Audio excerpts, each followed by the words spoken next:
Live आप सभी का हमारे खास कार्यक्रम बातों बातों में स्वागत है। आज के हमारे खास कार्यक्रम का विषय प्रवासी साहित्य और प्रवासी जीवन है, जिस पर बात करने के लिए हमारे बीच हमारे खास एक्सपर्ट मौजूद हैं, जिनसे हम आप सभी को रूबरू कराएंगे। सबसे पहले हम आपको बता दें कि हमारे साथ आज के एक्सपर्ट के रूप में सुरेश चंद्र शुक्ल जी मौजूद हैं।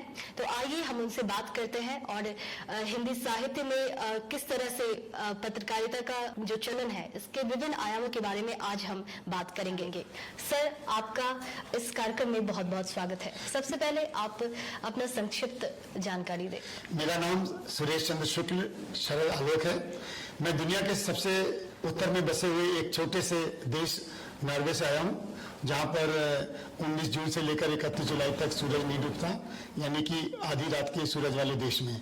तो आज आपने कहा कि हम पत्रकारिता के बारे में और प्रवासी साहित्य के बारे में बात करेंगे।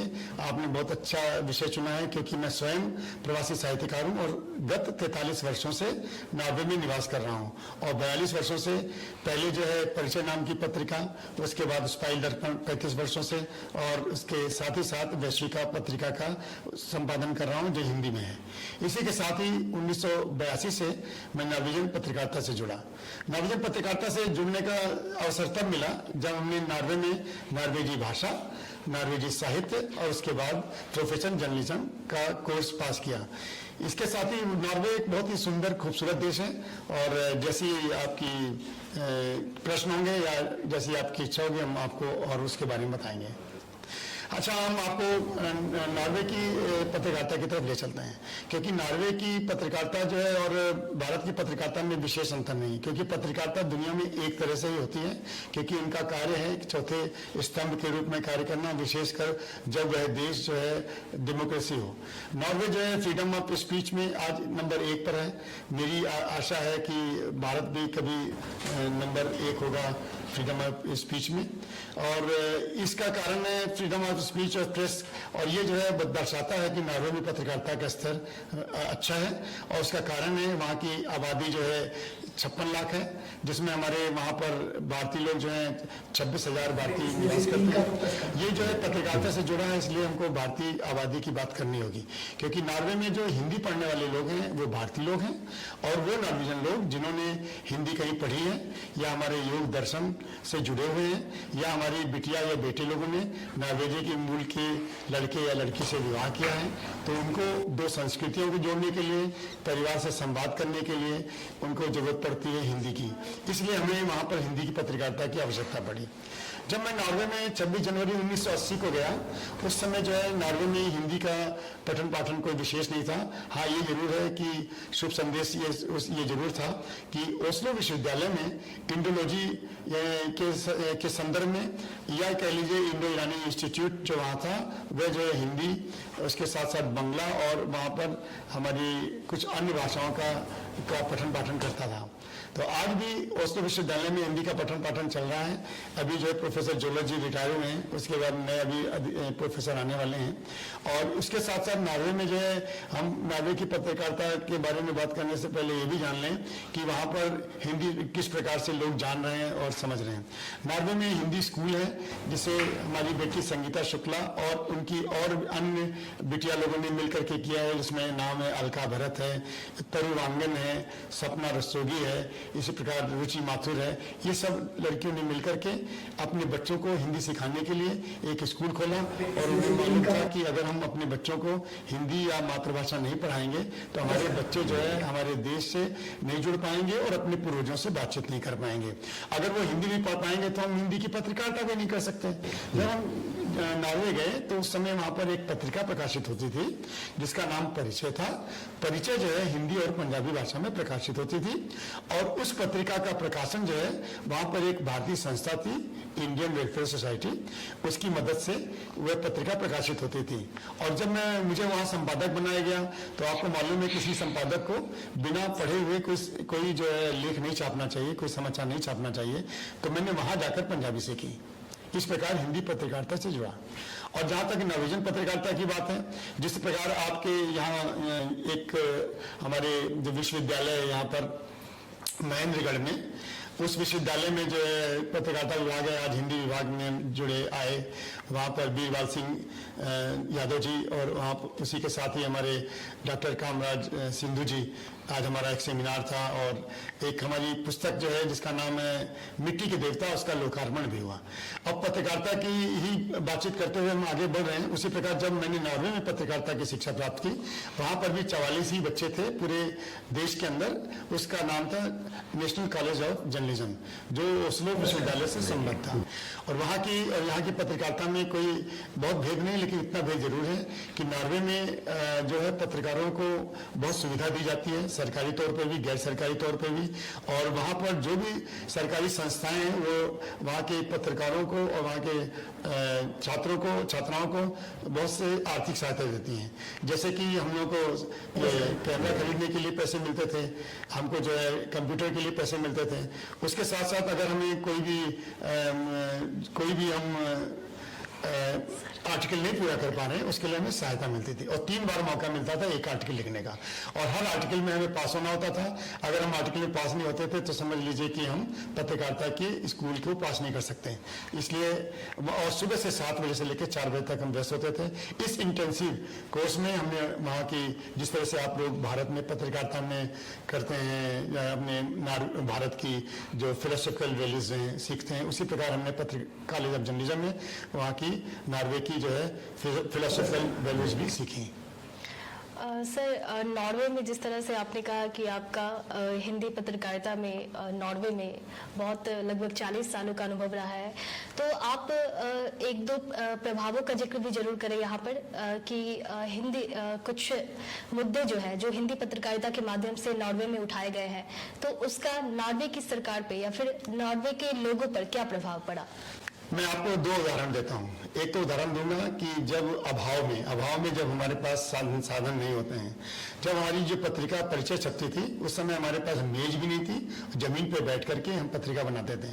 और उस समय हमारे पास टाइपराइटर भी नहीं था, तो हम अपने हाथ से लिखते थे और कोशिश करते थे कि जो 3 कॉलम में हमारी पत्रिका होती थी, तो वो जो है उसके जो हमें जो 3 कॉलम बनाए जाते थे, कॉलम के बीच का जो स्पेस होता है उसको, चूंकि हमने वहाँ पर मुद्रण कला भी सीखी है, तो उसके भी कुछ चीजें जानते थे, तो उनको हम उसमें इम्प्लीमेंट करते थे।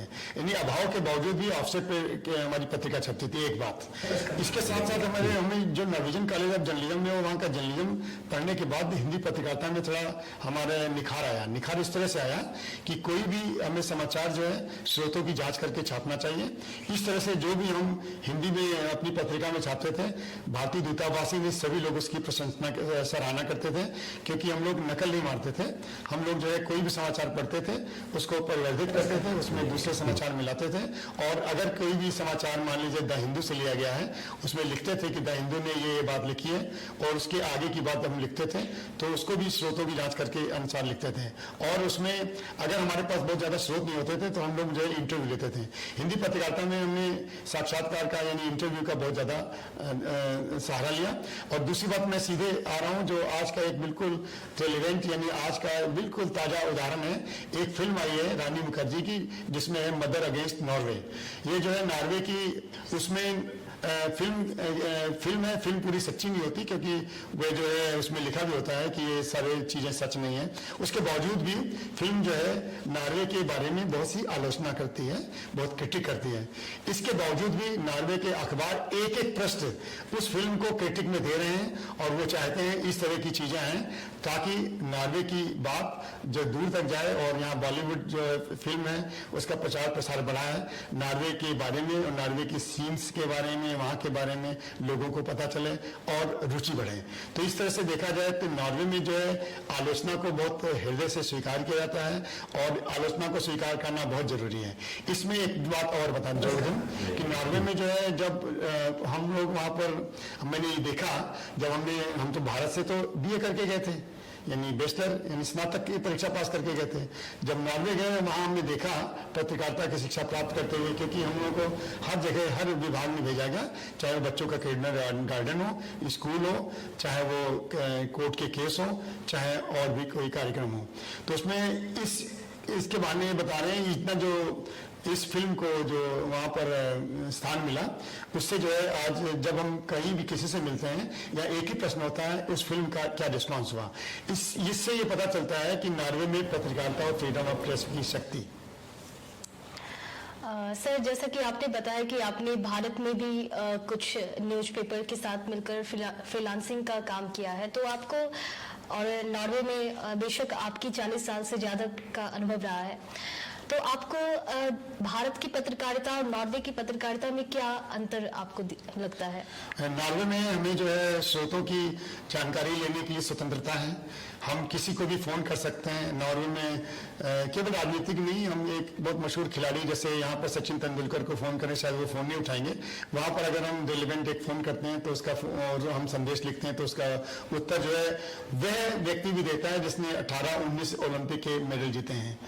तो इसी प्रकार जो अगर हम प्रधानमंत्री कार्यालय को भी फोन करते हैं उसका जवाब आता है, और बाकायदा अगर आवश्यक होता है अगर उनके और दूसरे सेक्रेटरी लोग या उनके सेक्रेटरी के अतिरिक्त उनके कार्यालय वाले अगर उस सूचना का जवाब नहीं दे पाते लिखित रूप से, तो फिर वो प्रधानमंत्री से हमें मिलने का मौका भी मिलता है, हम उनसे साक्षात्कार भी ले सकते हैं।